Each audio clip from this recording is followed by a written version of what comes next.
All right, so what we're going to get into today, to start off with, we're really not even going to get into all this stuff. We're going to start talking about treaties and mandates. And what that's referring to is the peace treaties, plural, that ended World War I. Now, you guys are already familiar with a little bit this stuff from last year. We talked about it in like 5 minutes. Okay, so you already know that the Treaty of Versailles is by far the most important treaty that ended World War I. Of course, that's the one that had to do with Germany and had all the long-lasting repercussions. But you do need to know that there was more than one peace treaty. A peace treaty was signed with every single nation of the Central Powers. And we're not even going to get to those today, but we're going to talk a lot about the lead up to that process today. Okay, so treaties and mandates, because 1918, 1932, a lot of stuff happened. So the first thing we're going to talk about, just to introduce you to some of these people that are involved, is we're going to talk about the big three. Now this term refers to a couple things. The big three is the term we use to describe the role of the United States, Great Britain, and France, okay, at the end of World War I and their roles in the peacemaking process. Okay, we call them the big three because, of course, those are the three most influential Allied powers in the peacemaking process. Okay, the term is also used to describe specifically the leaders of those three countries they represented. Okay, so we can use that term interchangeably to describe both the countries and the leaders. And of course, this term is going to be resurrected again in World War II. Some of you guys are already familiar with this term, but you're more familiar with it from World War II when it refers, of course, to the leadership of the United States, Great Britain, and of course the Soviet Union. So don't confuse the two. The term is the same, but different time periods it means different things. But in 1919, during the Paris Peace Conference, it's talking about these countries.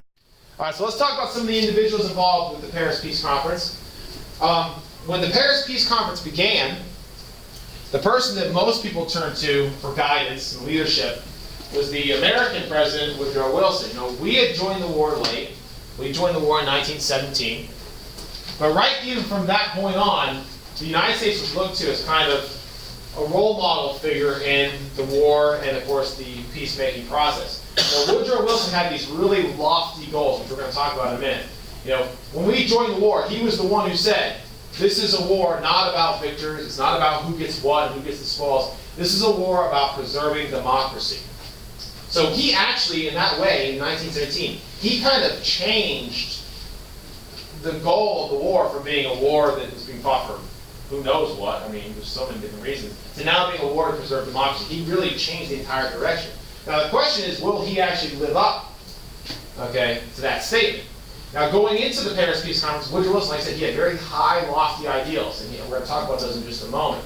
And I would say of all the leaders at the Paris Peace Conference, Woodrow Wilson was probably the one who most had a long-lasting peace of mind. You know, when he went in, he was the one who said, look, this cannot be a war in which we punish the losers and reward the victors. He says, if you do that, all you're doing is creating conditions for a future war. Okay, so he's going to be kind of the moderating influence, saying, look, we need to treat the losers fairly. Okay, so keep that in mind going in. He had a very important role in that. Yeah? So when Woodrow Wilson said that this was a war for democracy, is that symbolic just for the U.S.'s entry into the war, or the purpose of the war overall? Well, it was said when we entered the war, so I think it's most directly related to that. But when he said that, it kind of, I would say for the war overall, he was kind of trying to change kind of the purpose of the war. Look, Russia's out. All of the Allied countries now are fairly democratic, and we're waging war against what they viewed as this tyrannical force. So, you know, it's hard to say. I mean, he can't obviously himself dictate what everyone's fighting for, but it kind of changed people's opinion. This is a war not about, you know, militarism or colonialism. It's a war about democracy. All right, now what about some of the other leaders? Okay, so for the French were, of course, also one of the big three. Okay, their leader who was at Paris was their premier, George Clemenceau. Okay, and I would have kind of an idea what these guys look like, because of course this is the DBQ. You might get a cartoon and you know what they kind of look like. So Clemenceau's he's got kind of some pretty, his features are pretty identifiable. He's got that big, bushy mustache. That's how he's usually depicted in cartoons. But anyways, so Clemenceau, he's going to represent the French. And what we're going to see from the French, we'll talk about this more specifically here in a little bit, but the French are not so much into the idea of forgiveness and equitable treatment. They're more about revenge. And it makes sense. Keep this in mind. And remember, World War I was largely fought on the Western Front on French soil. France was invaded. Their cities were destroyed and bombed. Their farmland was burned. Their soldiers have been killed by the millions. Okay? I mean, really, of any allied country that finished the war, not Russia obviously, they suffered really the most in a lot of ways. So you can see why the French would be less interested in fairness and about a lasting peace and more about punishing their enemies and getting what they can out of the war. So that's kind of the role. The French are really largely motivated by revenge.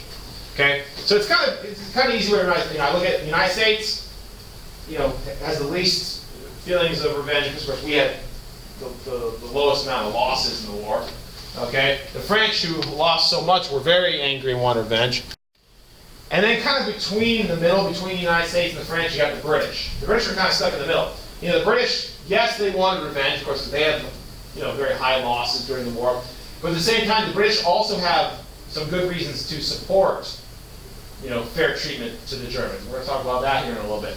So the British leader at the time was the Prime Minister David Lloyd George, and I would say he's kind of, this is just my take on, he's kind of the middle ground between Wilson and Clemenceau when it comes to punishment of the Central Powers. Okay? The British are primarily motivated by economic interests, and it's in their best interest that Germany actually recover fairly quickly, because the quicker that Germany recovers, the quicker they can start buying British goods again. The British are thinking economically, okay, we just want to get back to the way it was before the war, back to the status quo, when we were the major industrial power of the world and everyone was buying our stuff. Okay? So they're kind of also self-serving, but less punitive. Now there is a fourth country that is sometimes referred to, though not commonly. The fourth country that had some influence in the peace process, although not a lot, to be fair, was Italy. And their leader was their Prime Minister, Vittorio Orlando.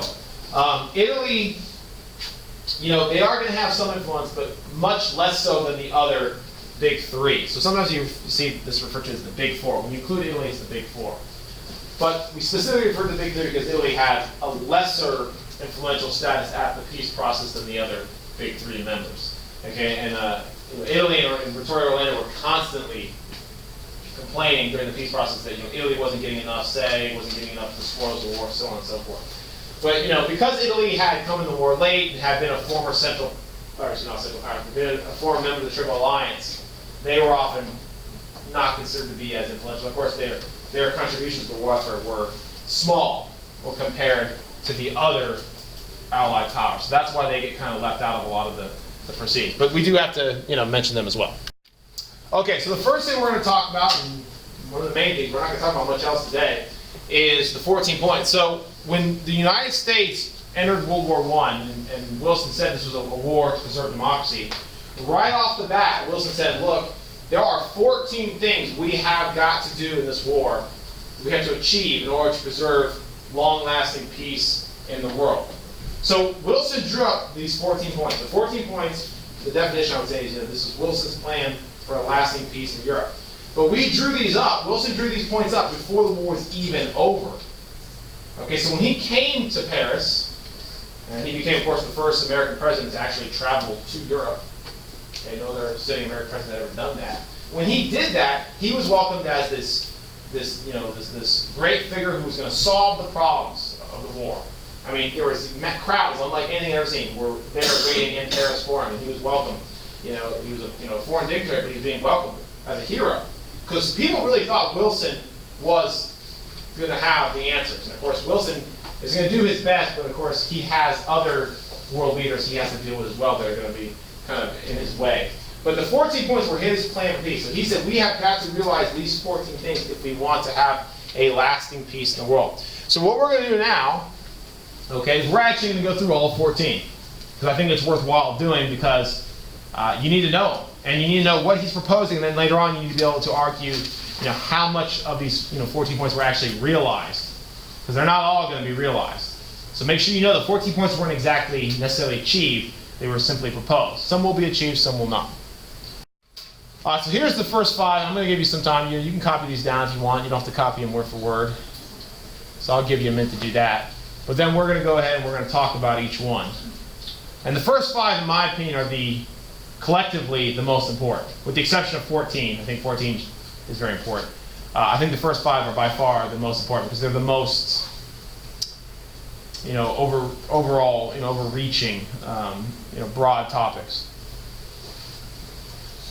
So go ahead and copy this down, and then we'll talk about each one.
Okay, I'm just going to talk about these.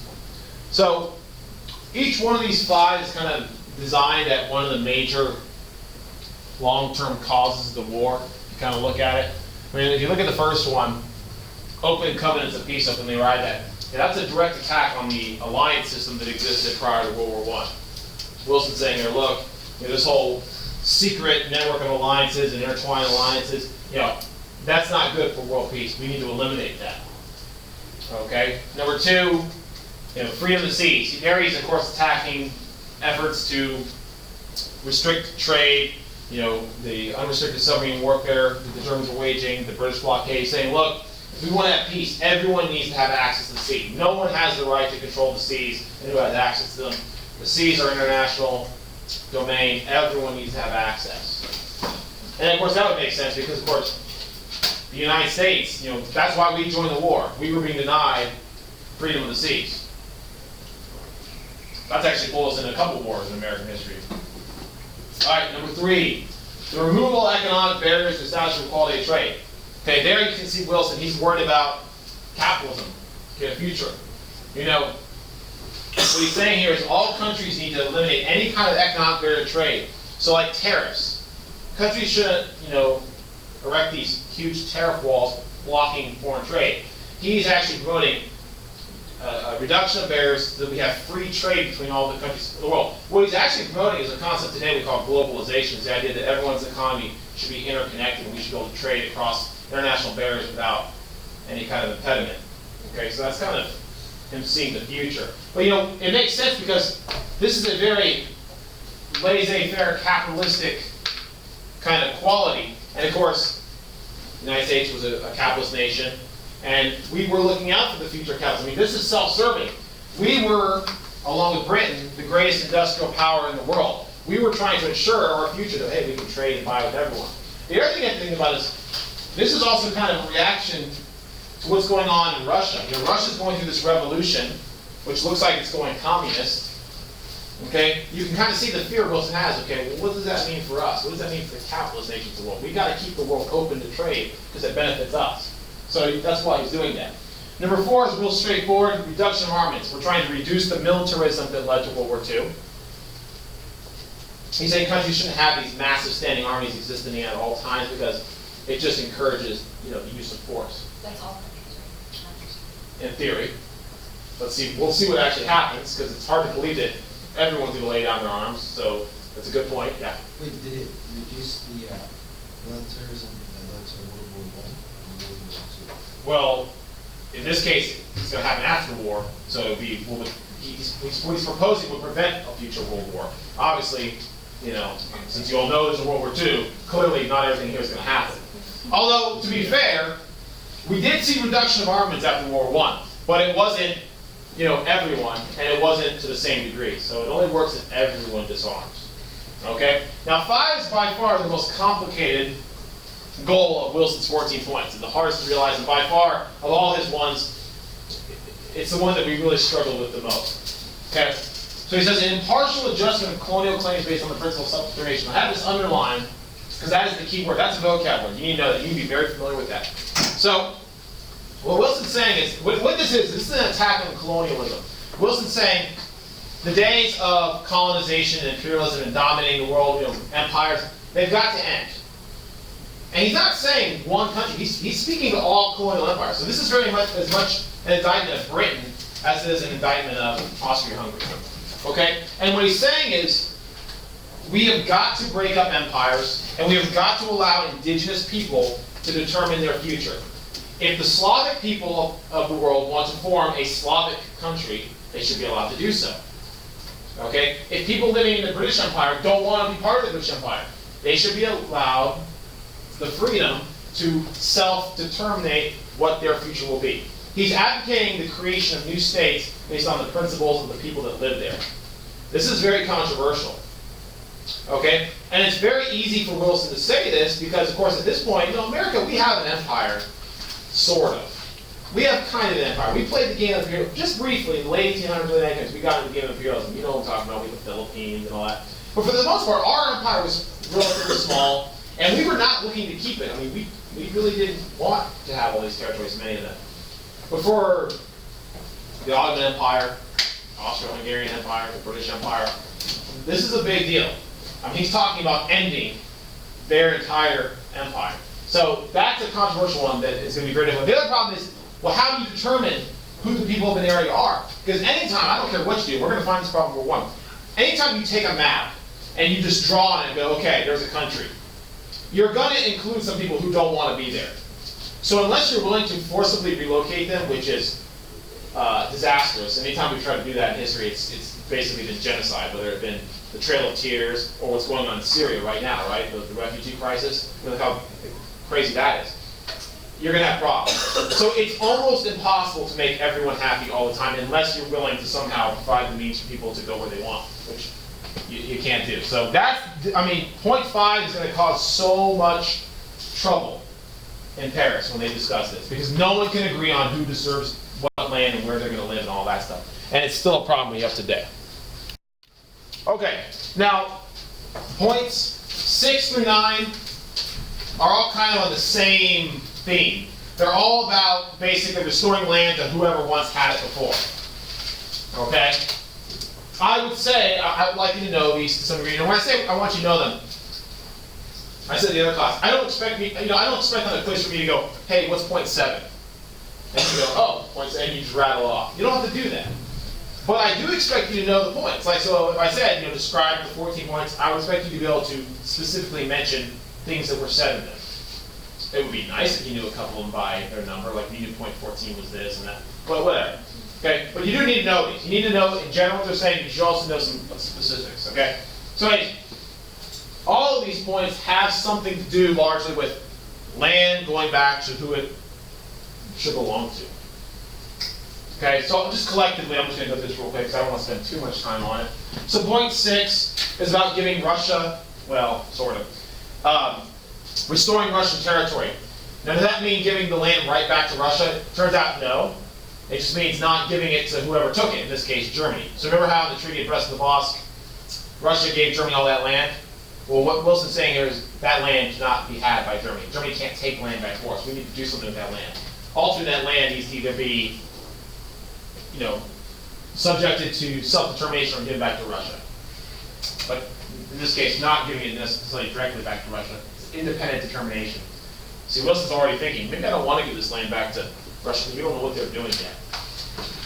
Russia's kind of, at this point, the unknown. We don't know what's going on over there. They've got this revolution. You got this guy Lenin messing around in there. We're not really sure what Russia's going to turn out to be yet, because the war's not over there. They're still at civil war. So until we know who's going to win that war, we need to kind of hold off on returning everything back to them. That's his thoughts. Belgium must be evacuated and restored. That's self-explanatory. No, Belgium was invaded. The Germans have got to go. They got to leave. Okay? All French territories should be freed. Self-explanatory. The Germans got to leave. And the Alsace-Lorraine, which had been lost by the French to the Germans in the Franco-Prussian War, that has got to be returned. And then lastly, kind of vague, but a readjustment of the Italian frontiers on the basis of nationality.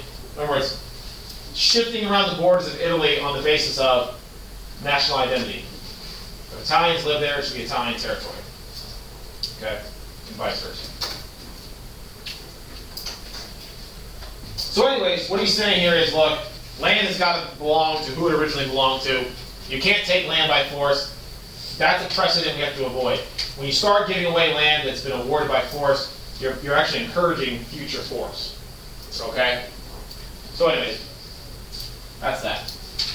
Not much to say on that. Okay, any questions on those before we move on? Just have a general idea. I don't expect you to be able to say them all verbatim, but have a general idea of what they're saying. Now, these 2 points, somewhat related. Point 10 is calling for essentially the dissolution of the Austro-Hungarian Empire. He's saying we've got to break that up. And we should determine the future of that land on the basis of autonomous development, which is basically saying let the people there make a decision. So what he's basically saying in point 10 is self-determination for the people of Austria-Hungary. Break up the empire, make new countries out of it based on the people who live there. So maybe we'll get the realization of that pan-Slavic state that has been called for all these years. Don't know yet. This point right here is one of the most specific in the entire 14 points. Okay, so he says Romania, Serbia, and Montenegro should be evacuated, so they should not be occupied by foreign powers. Okay, Serbia should be accorded free and secure access to the sea, guaranteeing them the right to international trade. And international guarantees the political and economic independence of territorial integrity of the Balkan states. So that one basically what he's saying is the Balkan states need to be liberated from occupation, and they should be allowed to develop on the basis of self-determination. The Balkans, which have been the powder keg of Europe prior to World War I, we've got to address that situation so it doesn't blow up again. So that should make plenty of sense, I would think.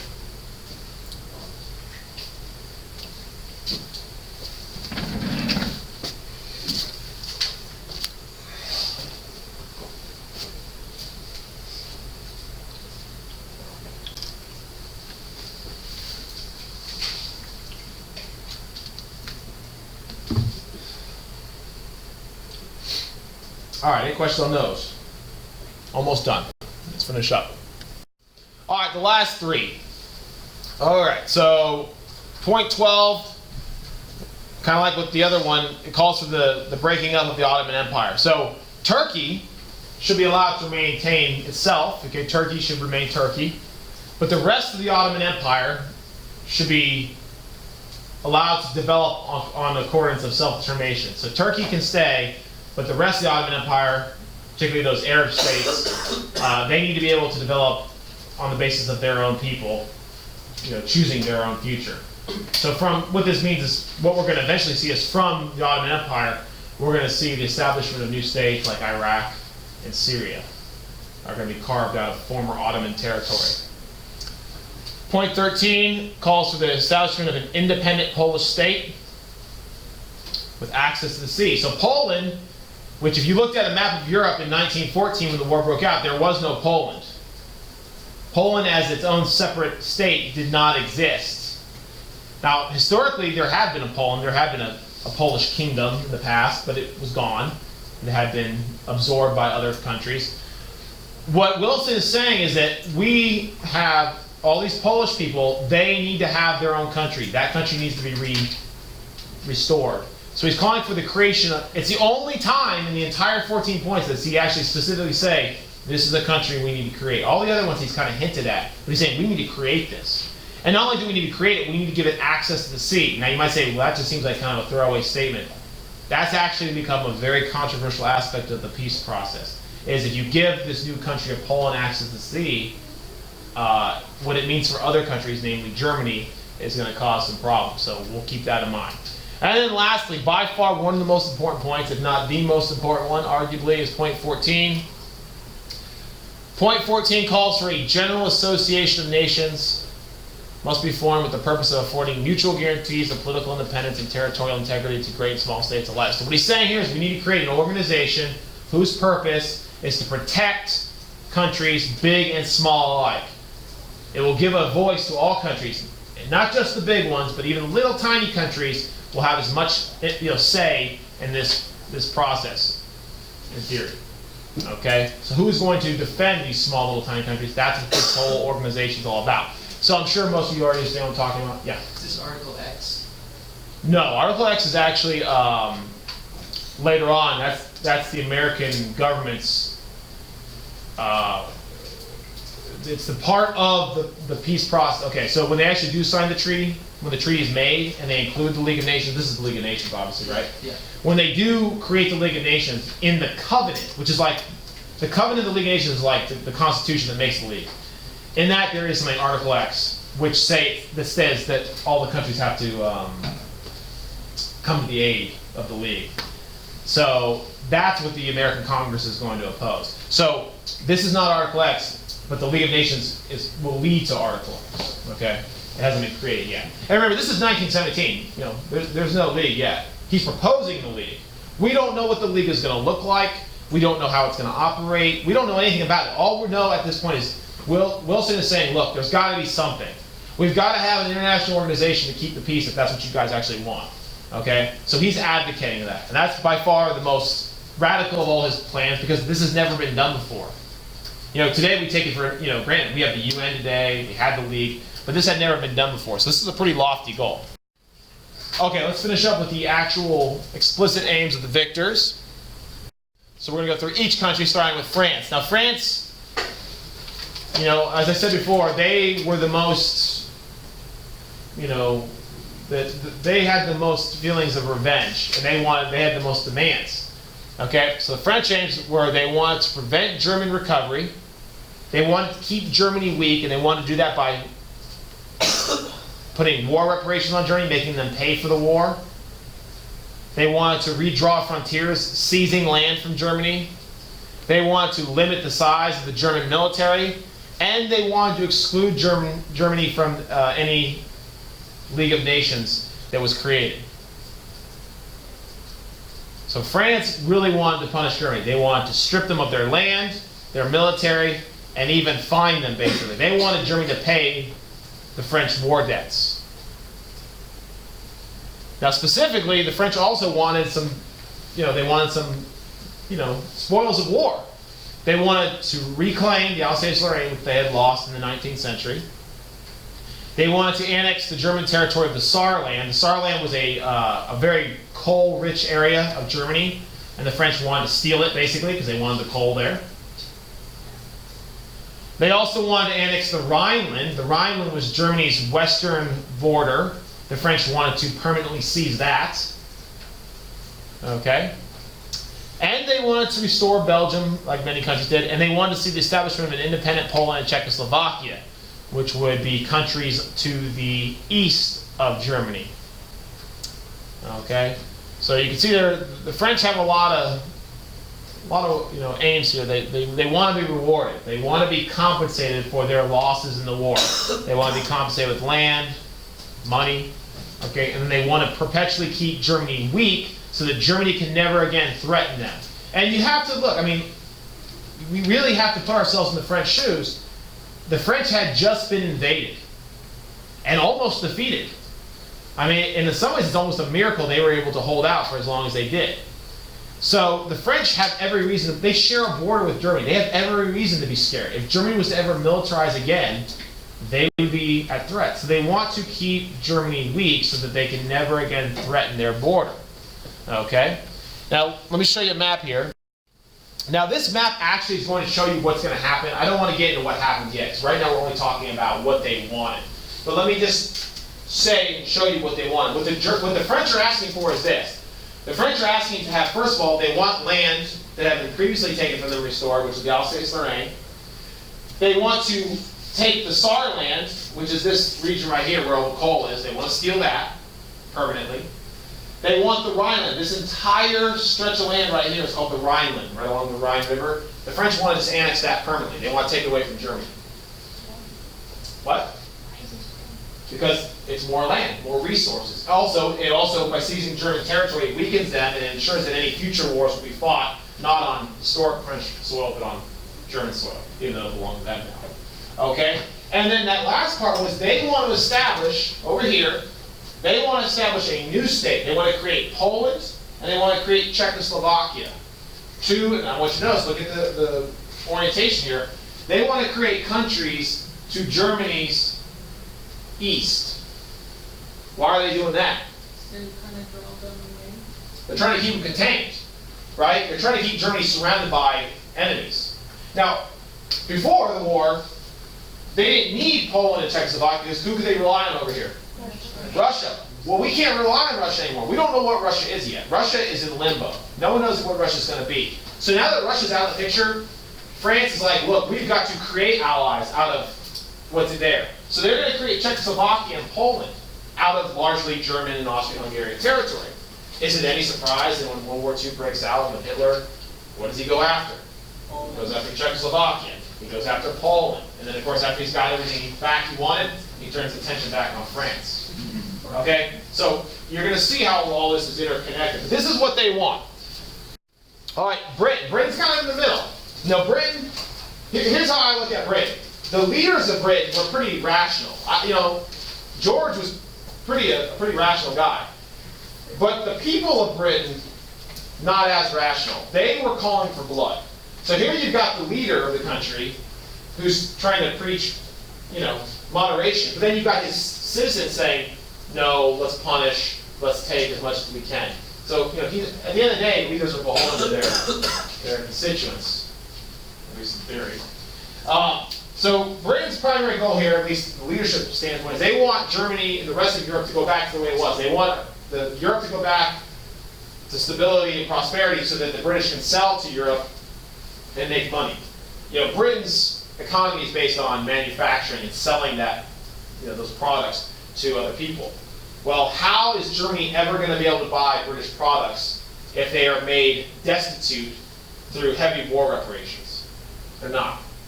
So, the British are all about moderation, okay? And they recognize that if we are too harsh and we are too punitive, this will, of course, sow the seeds of discontent, which will fuel future wars. Okay? The other thing is that Britain is now getting into this mindset, and they're kind of ahead of the game, is that Britain is now looking beyond Germany. They are not looking at Germany as the new threat. In the new world that's after World War I, Germany is now looking at Russia and thinking, that's our future threat. That's a threat to capitalism. Okay, so this new growing communist movement in Russia, so the Great Britain, that is the biggest threat. The United States is also going to adopt that mindset. And we're going to join with the British in turning our attention towards what will become the Soviet Union, right? That first Red Scare we talked about last year that kind of got set off in the early 1920s. Okay, that's about to happen. We're only about a year away from that. So keep that in mind. Okay, so Britain is kind of in the middle between France and the United States when it comes to the ideas of punishment. Yeah, they want to punish a little, but at the same time, they want stability and they want, long-term peace. Okay, and of course, Britain's an island. They were not invaded. Most of the war never reached them, with a few exceptions. So Britain can feel that way more so than France, of course, is directly threatened. Okay, by a land invasion. All right, what about Italy? Okay, you see there, Italy. Italy was after spoils of war. Italy joined the war with the hopes of getting stuff. Okay, they wanted land.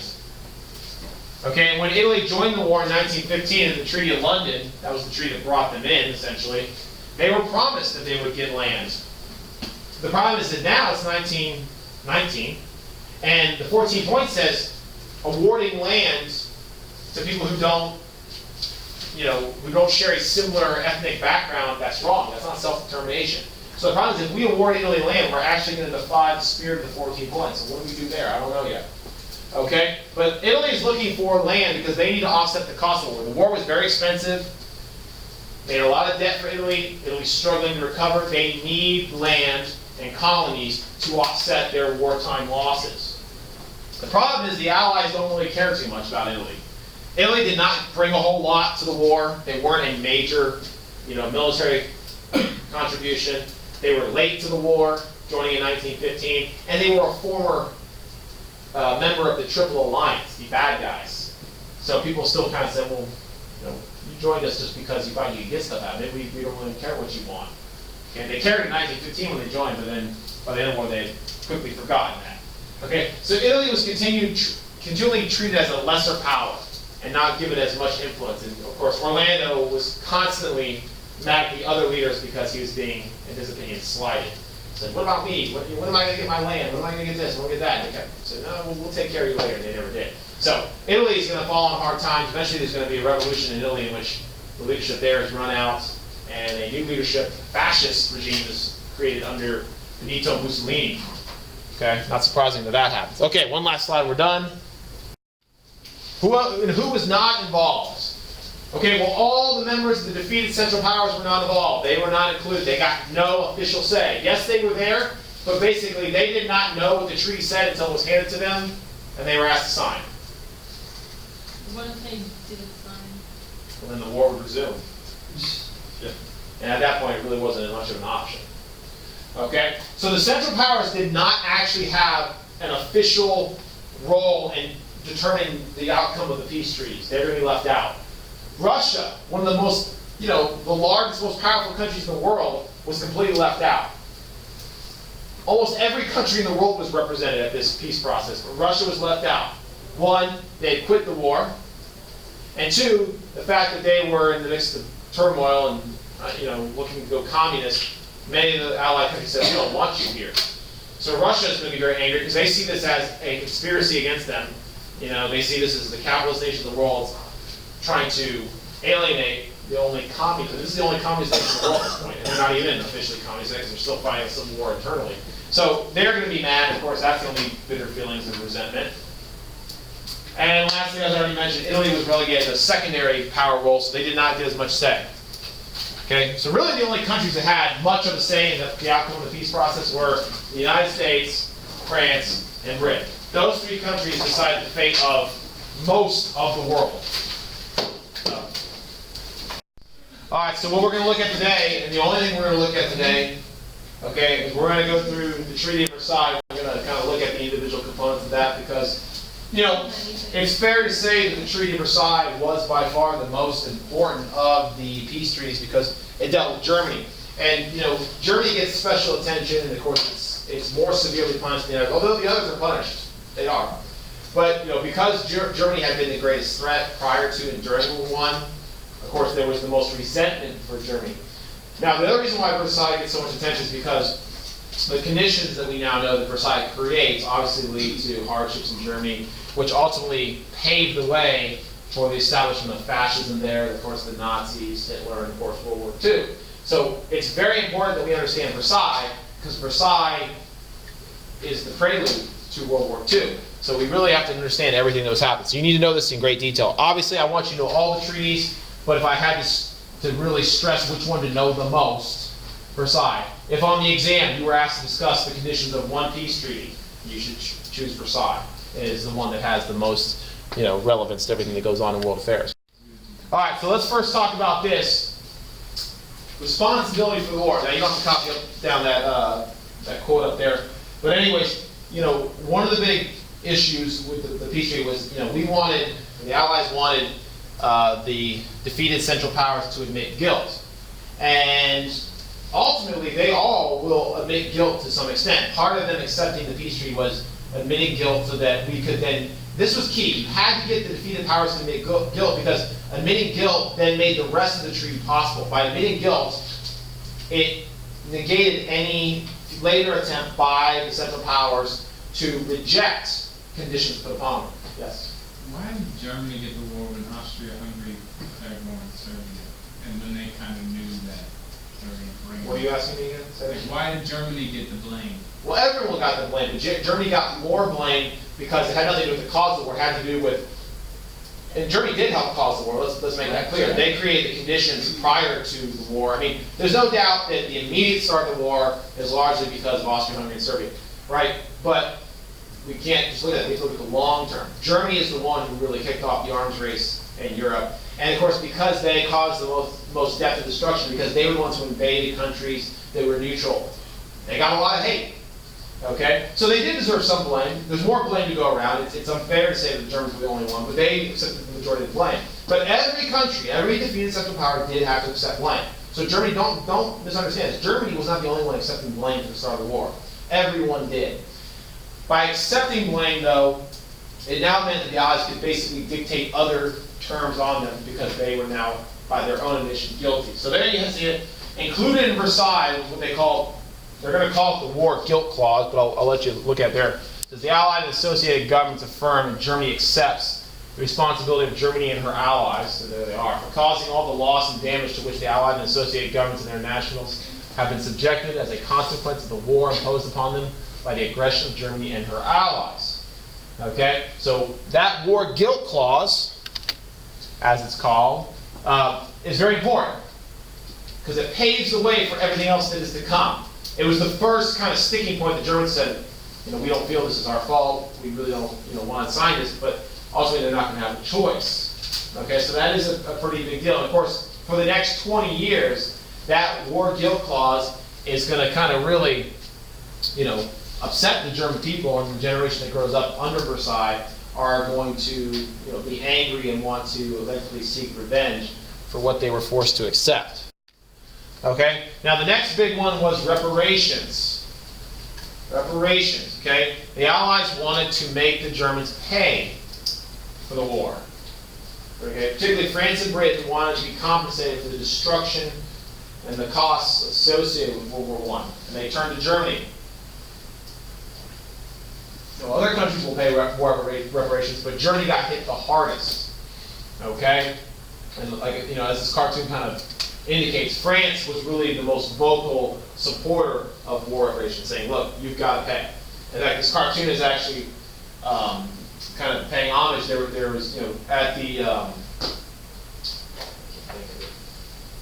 Verdun, one of the famous statements made by one of the French Germans when he was talking to his troops, talking about the German advance there, was he said that they shall not pass. Saying, we're going to make our stand here, we're going to stop the Germans at Verdun. And of course, this cartoon is now showing how the French are now changing it from they shall not pass to they shall pay. Because that was the big focus at Versailles, was reparations. We want to get paid. And Britain, too. Britain wanted to get paid as well. Now, the United States, on the other hand, was trying to urge the Allies to maybe back off on that, because if Germany was crippled by reparations, okay, it would be unable to play an important part or role in the peace negotiations of the future and peace in Europe. Okay, but despite that, we are going to see reparations put on Germany, and they are going to be very, very heavy. Okay, if you look at this graphic, this will give you an idea. This graphic actually talks about a lot of things that we haven't gotten to yet. We'll hold off on them. But if you look at, I'll read what it says. It says, war reparations debt initially dwarfed the German economy as a percent of GDP. So GDP, for those of you who don't understand, gross domestic product, GDP is basically the value of all goods, products, and services produced by a country in a year. So it's basically the value of everything a country does. If you put a number on it, that's what it is. Okay? So Germany's, the amount of debt that Germany owed, okay, was 295% of their GDP. So even if Germany took all the money that they made in 1 year for everything and spent it all in 1 year, which is obviously not possible, you can't do that, okay? But even if Germany did take 100% of all the money they made in 1 year for what they did and used it to pay reparations, they still would be in debt. And of course they couldn't do that, that's impossible, right? So that's just how heavy the reparations on Germany were. There was really no coming back from that. Now you'll notice in the future, there will be some agreements made that will shrink that debt. Okay, we're not going to talk about them today because they're things we're going to talk about later, like the Young Plan, the Dawes Plan. Dawes Plan we actually talked about last year in AP. But anyways, still, the war reparations were crippling, and the German economy really struggled because the German economy was just trying to put itself back together while at the same time trying to pay for everyone else. And here's a little, piece of information that might give you an idea. I can't remember exactly how long. It wasn't that long. It was like 10 years ago or something like that. Like it was just 10 years ago that Germany just finished off paying the interest on the war reparations from World War I. So that's how long it took them to actually be fully solvent and be done paying. That was of course the interest. But still, I mean that's crazy. And that's even after the reductions. And the United States is actually pretty forgiving. I mean, we were like, we should waive a lot of this stuff. We should try to get the Allies too, but the Allies didn't want to hear it. So this is actually probably one of the most devastating aspects of Versailles. All the other stuff is bad, but this one probably really crippled Germany the most. Okay, now going along with reparations, land was also going to be seized from Germany and the other Central Powers. If you look at this map, I don't want, like I said, I don't want to get too far ahead here, but all the different colors, okay, largely show changes in territory. But here's Germany, okay, you can see, and Germany is going to lose considerable territory. Okay, first of all, we have new countries that are going to be established. We talked about France pushing for Czechoslovakia. Okay, we also have Poland being created with this what's we call the Polish Quarter, which cuts right through German territory. Okay, Germany is also going to be forced to give up territory on their western front. The Alsace-Lorraine, which the Germans had controlled since the late 18th century, the late 19th century, will go back to France.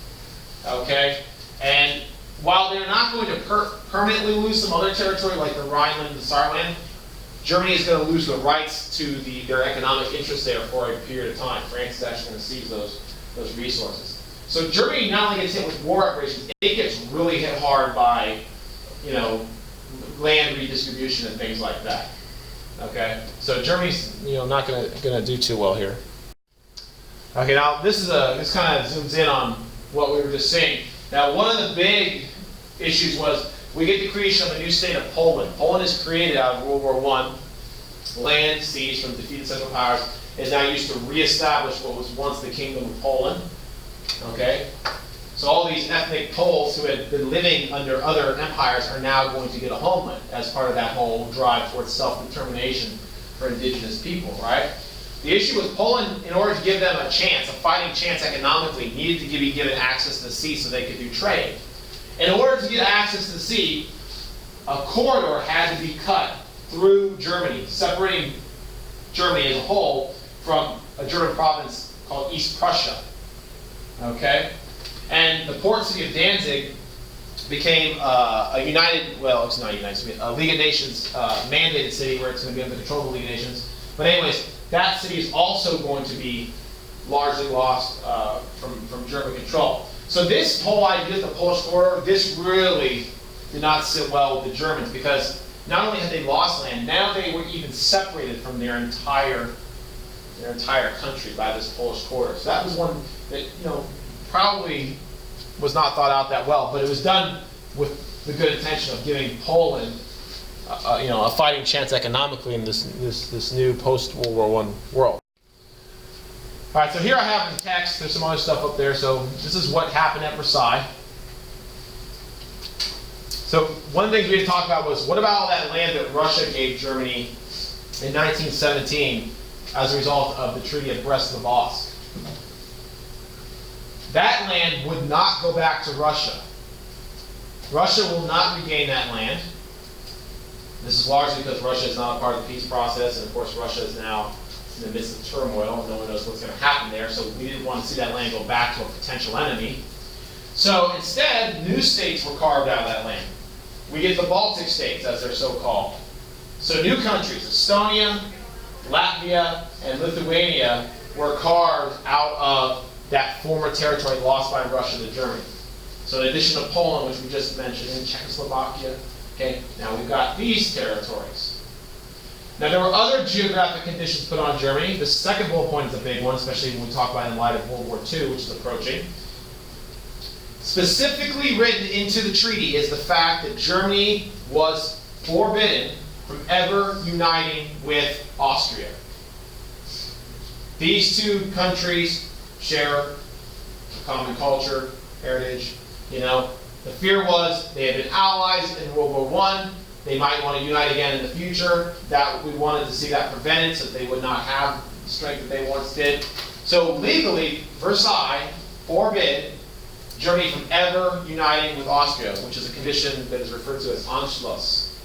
Okay? Now, why is that going to be important? Well, of course, later on down the road, okay, getting ahead of myself a little bit, when Hitler becomes in charge of Germany, his primary goal, we talk about the Nazi Party. People always want to talk about the Nazi Party, talk about the anti-Semitism and the Holocaust. But understand, the Nazi Party really started off as a party that sought to undo Versailles. That was their principal goal. Hitler's principal goal was to undo everything that happened at Versailles. He saw Versailles as a national insult, and he wanted to avenge Germany. So he basically looked at Versailles as a list of things that he had to fix. And one of the things we all know that Hitler did, we should remember from last year, is, of course, when he comes to power, he invades Austria. He takes it, right? He breaks the treaty, and of course, with the Allies didn't do anything about it. So that's going to be a problem later. So keep that in mind. What about overseas colonies? Germany already lost actual German territory. It gets worse for them, though. Every single overseas colony of Germany is taken away, which they needed those colonies because those colonies would help them pay war reparations. So that just made the reparations that much worse. What happened to those colonies? Well, they became what we call mandates. We haven't talked about the League yet. A mandate was a territory that would, for a time, be under the control of the League of Nations until it had proven itself capable of self-government. So not all countries immediately got self-government. Some were told, okay, we're going to put you in this kind of, stage where we're going to guide you, and once you've proven yourself capable, then you'll get full autonomy. Okay? So the League of Nations is going to take those colonies, make them mandates, watch over them, and they will later down the road, hopefully, be given their independence. Okay? And as you can see here, trading rights in China and Egypt as well. Germany didn't own those territories, but they had some trading rights there, so those are going to go away permanently as well. So Germany is now stripped of all of its resources. Its colonies are gone. It's going to have a real hard time paying back war reparations. Okay, any questions on that? Okay. All right, this is another big one. Disarmament. That was one of the 14 points, right? Okay, Germany was to be disarmed, okay? At the behest of France, they wanted to make sure that they were not going to be threatened again, so they wanted to disarm Germany. Okay, so as you can see there, Germany was forbidden to have certain types of weapons, submarines, an air force, armored cars, or tanks. Those were all forbidden initially. We wanted to deny Germany the weapons it could use to make war. Additionally, it's not up there, but Germany's military was basically cut down to just a small peacekeeping force that would exist within the country, kind of like a National Guard that would operate as kind of an internal police force. But no army that could significantly threaten a border country. Okay? Now, a big one, the Rhineland. The Rhineland was Germany's its western border, right, with France.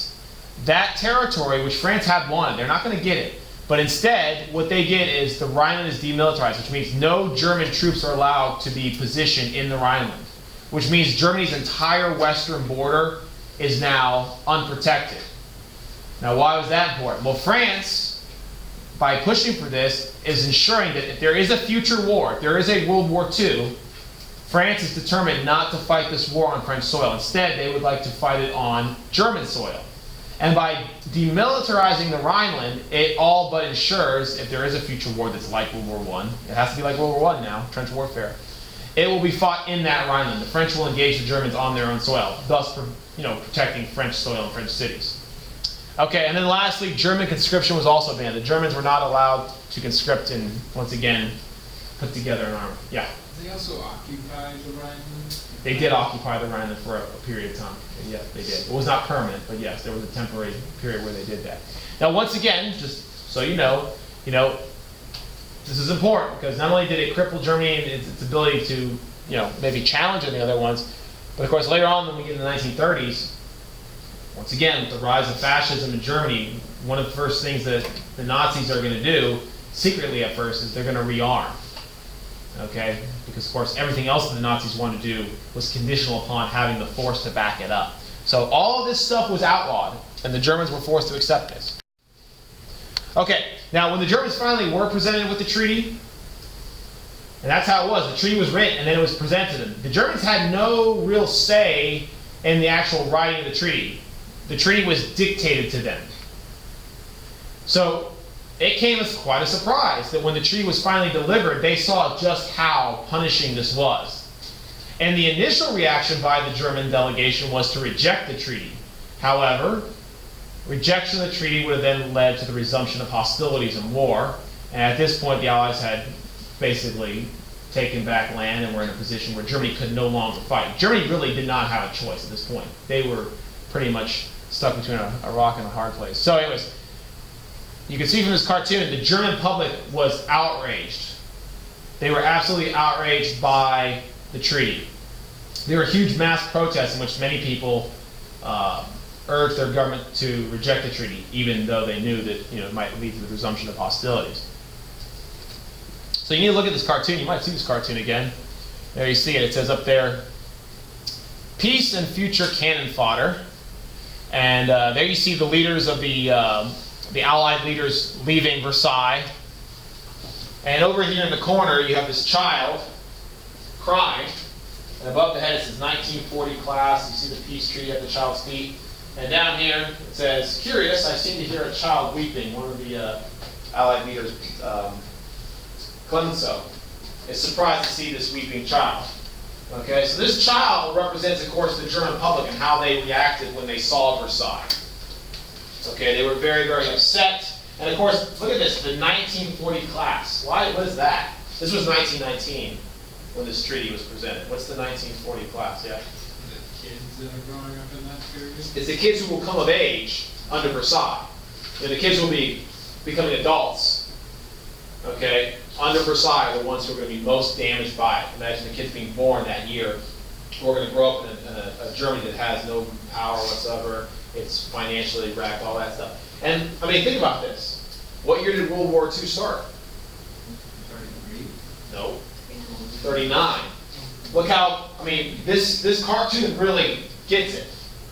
Okay? The kids that grow up under Versailles are going to want revenge. They're going to want war. And the war starts in 1939, and of course that one has 1940, and that's pretty accurate. So this cartoon was pretty telling. It wasn't like everyone was surprised that the Germans hated Versailles and it's going to lead to problems. Woodrow Wilson called it out. He said, look, if we do this to the Germans, we are absolutely ensuring that there will be a future war. But despite Wilson warning against this, Wilson was just one member of that big three, big four delegation, and they didn't want to hear it. So Wilson really, when he left Paris, he left in disgrace. He came there as a hero, but when he left, a lot of people had turned against him. And when he, of course, came back to America and tried to get us convinced to sign the treaty, Americans also had turned on him. Woodrow Wilson went from being one of the greatest presidents of all time to now, with this peace treaty, Americans were outraged. Okay, now let's talk about that just briefly, and I think we'll be done. Now, Woodrow Wilson helped draw up the treaty. Now, Woodrow Wilson didn't like the treaty entirely, but he also was a pragmatist. You don't throw out the baby with the bathwater. He said, look, this treaty's got some good stuff. Most importantly, it's got the League of Nations, which was his baby. He was the one who pushed the League of Nations. It was 2014. He said, we got to do this. He truly believed the League of Nations was the future of world peace. Okay? So Wilson comes home to the United States and he goes to the American people, we have got to sign this treaty. Every other allied nation is going to sign it. The United States has to sign it too. Okay, we have got to go along with the world. Now, there was a lot of opposition to the treaty in the United States. The biggest concern, like this cartoon is pointing out, that was being protested by largely Republican members of the U.S. Senate, because of course Wilson was a Democrat, was the fear that the treaty would bind the United States to foreign entanglements in Europe. Europe was constantly at war. World War I had sucked us in, and we had been pulled in that fight that many Americans didn't want to be a part of. We were fearful that there was going to be another war in Europe. And that if we were a member of the League, by signing the Treaty of Versailles, we would also get pulled into the next World War, because the League of Nations would require it. The biggest concern by the League was, if you look at the covenant of the League of Nations, which we'll get to later, okay, if you look at the covenant, it required, in some vague language, that if any member nation of the League is attacked, it would be the obligation of all other League members to come to their aid. In that sense, the decision to go to war would not be in the hands of Congress, it would be in the hands of the League. And Americans didn't like the idea of our future and our sovereignty being given up to the League of Nations. We like to make the decision when we're going to war, not having some third-party body tell us. So many Americans oppose this. Now, let me just get this. This is important you get this. Now, Wilson came to the United States, and it was his goal to get all Americans to support this. So he went on this countrywide tour. He got on a train, and he traveled the entire country giving speeches, begging Americans, you've got to support this treaty. He was trying to convince the Senate to ratify it. Okay? However, many senators, some of which were Democrats, but most of them were Republicans, absolutely refused. Now, there were two groups that were opposed to the treaty. Okay? Some were okay with the treaty if they could make a few changes. They said, well, we just want to make a few changes, and then we'll take it. And then there were others who outright said, no, under no circumstances will we sign this treaty. Now, Wilson, here's where he blew it. Wilson refused to compromise. Okay, he said, I'm the president, this is the treaty, we will sign it. And well, since he refused to compromise, it was all or nothing. And when presented with that all or nothing measure, the US Senate said, fine, nothing, and they rejected it. So the United States never signed the treaty. Okay, we never signed the treaty. We will never be a member of the League of Nations then as a result. So even though Woodrow Wilson had been the architect of much of the treaty, and he was the creator of the League of Nations, we will not be a member. And that is key because, of course, the U.S. absence from the League of Nations is one of the major reasons why the League of Nations lacks strength. It's not the only reason, there are many reasons, but it is very important, okay? So keep that in mind. We do not sign the treaty, but the other Allied members do, and the treaty does take effect. Okay? Now, what the treaty did was it created a, representative democracy in Germany. The Kaiser was out, and the Weimar Republic was in. This was the name of the new government created by the treaty. Germany would now be a representative democracy. Here's the problem, though. Everyone loves representative democracy, right? The problem was the Germans had really little experience with this. They went from being, almost very little democracy to now having full democracy. They didn't have established political parties. This caused chaos. Okay? So the Weimar Republic never had a really firm majority in it, one single party rule. The Weimar Republic is what we call a coalition government. A coalition government is a government in which there's like a bunch of different parties. Instead of having two parties like we do, the Republicans and the Democrats, they would have like 8 or 9 parties. Now when you have that many parties, it's very hard to ever get the will of the people because you never have 51% of the people behind. So coalition government is when factions get together to get things done. But the problem is no one faction can speak for the majority of the German people. This is how the Nazis will take power in the 30s, is because, by the way, the Nazis never had a majority legally. They never got voted into office based on the will of overwhelming most of the people. They got in with like 30% of the vote. Well, 30% of the vote was enough to take over, because in a coalition government, 30% can be the majority, the simple majority, right? You can outnumber. If everyone else is so divided up, and they only have 15, 10%, 30% all of a sudden becomes a big deal. And of course, eventually, once they got in power, they changed the laws around so they were the only ones who could keep power. That's different. That's illegal, obviously. But they never really legally, politically, democratically swept the country. So keep that in mind as well. Now, the German people didn't like their leaders very much for this. The fact that the leaders had signed the Versailles Treaty caused the German people to turn against them. The nickname they gave them was the November Criminals, okay, for their agreement to surrender the armistice, okay, and stop fighting. They felt, the German people felt betrayed. Now, one of the reasons, were they? Not really, but one of the reasons why the German people felt betrayed is because, really, propaganda. The German people had been constantly told that they were winning the war. They were winning the war, the Allies were going to beat. And then all of a sudden, imagine you're being told every day, we're winning the war, we're winning the war, we're going to win the war, and all of a sudden the next day, hey guys, we just lost the war. Right? It wouldn't make sense to you. So the German people felt betrayed. They said, there's no way we lost the war. There's no way the German military lost. The German military is the greatest in the world. They cannot lose. We must have been betrayed. So within the German public, there became this idea that they had been stabbed in the back, that they had been betrayed. Who betrayed them? Well, a couple different groups. But they felt they were betrayed by their leaders, November Criminals. But more importantly, another myth began to circulate, that they had been betrayed by who? Who do the German people turn on here, Sid? The Jews, right? This is called the stab in the back myth.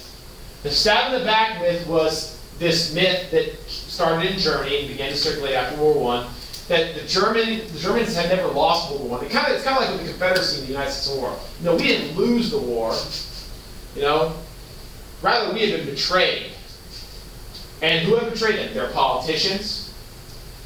Okay, they blamed Jews who they felt did not support the war and actually undermined the war, which is completely false. Evidence actually shows that there were many German Jews who served very proudly in the German military. In fact, some of the most decorated units in the German military were largely Jewish units. But that doesn't matter. Facts don't matter. The narrative was that they had been betrayed by their leaders, by the Jews, and even by communist sympathizers. And that is how they rationalized their losing the war. Now, why that's so important is that narrative that is false becomes the truth to them. So it's not surprising that in the 1920s, you can have political parties form that are largely based on anti-Semitism. Because this myth was out there. The Nazis were very quick to latch on this myth and use it to gain political power. They needed a convenient scapegoat. Who do we blame for our problems? Well, we might as well blame a group that already has a lot of hate for it. It's real easy to blame your problems on this group and target them and get the people to turn away from the real problems. Okay? So the stabbing and back myth was a huge part of molding the German mentality at the end of World War I.